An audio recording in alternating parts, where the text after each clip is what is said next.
ముందు నిలబడి నీ వెన్ను తట్టి నేను ధైర్యపరిచి మాట్లాడగలిగిన వాడు నేను ప్రకటిస్తున్న యేసుక్రీస్తు. 10 మందితో కలిసి తిరుగుతున్నప్పుడు ఆయన మాట్లాడు. అందరూ నీ చుట్టూ ఉన్నప్పుడు ఆయన నీతో మాట్లాడు. నువ్వు మాట్లాడాలి, నా దేవుడు నాతో మాట్లాడాలి అని నువ్వు కోరుకుంటున్నావా? వెళ్ళి ఒంటరిగా ఆయన పాదాలు పట్టుకో, నీతో మాట్లాడతాడు. ఆయన నిన్ను పలకరిస్తాడు. నీ సమస్య ఏంటో అడుగుతాడు, నీకున్న రోగం ఏంటో అడుగుతాడు, నీ బాధ ఏంటో అడుగుతాడు. ఇప్పుడు నిచ్చెనేసుకొని దిగి వచ్చి యాకోబుతో మాట్లాడుతున్నాడు. ఏమని మాట్లాడుతున్నాడు తెలుసా? యాకోబు, నువ్వు భయపడకు.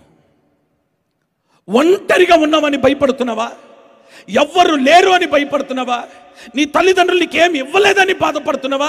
నువ్వేమి బాధపడద్దు అని చెప్పి ఒక అద్భుతమైన మాట చెప్పినాడు. ఏమన్నాడో తెలుసా? నీవు పడుకున్న ఈ భూమి, నీవు పడుకున్న ఈ స్థలం, నీవు పడుకున్న ఈ దేశం నేను నీకు ఇవ్వబోతున్నాను. తల్లిదండ్రులు ఇవ్వగలిగినరా?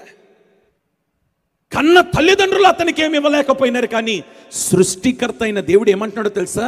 నీవు పడుకున్న ఈ భూమిని నేను నీకు ఇస్తాను.